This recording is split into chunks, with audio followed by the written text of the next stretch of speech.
Isang mapagpalang araw sa inyong lahat. Tara guys, samahan nyo akong mamasyal. Ayan, nakita nyo mga kalesa, may mga pangunahing sasakyan dito sa Intramuros. Tara guys, samahan nyo akong mamasyal.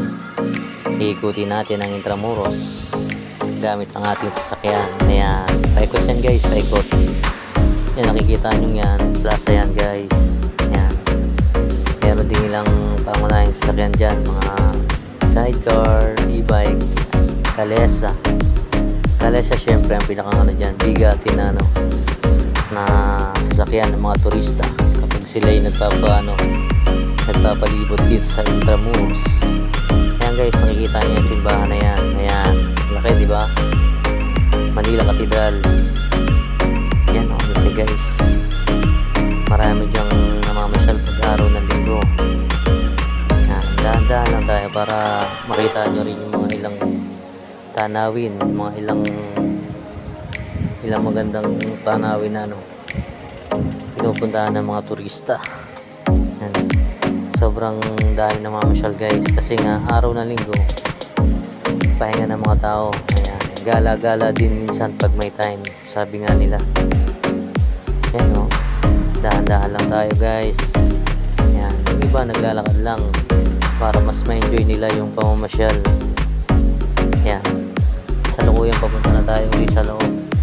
Sa pinakang loob pa ng Intramuros. Yan.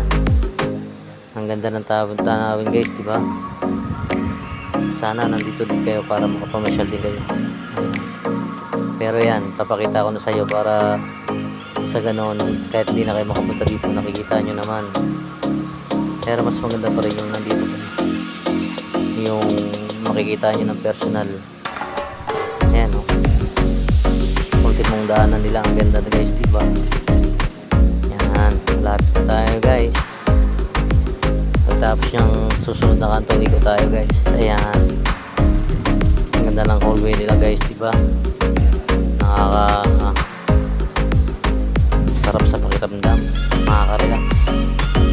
So ayan na nga guys, stop muna tayo saglit. Tingnan nyo yung magandahan ng Intramuros. So yan na nga guys, yan yung isa pang simbahan, bali dalawang simbahan dyan guys. Medyo maganda guys, diba? Dahil naman masyal presko yung hangin dito guys, kaya maganda talaga pupunta. Yun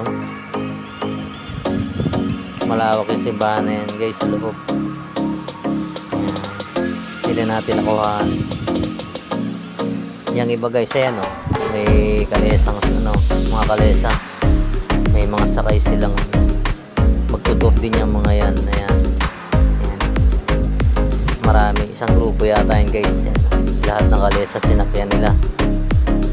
So yun na nga guys.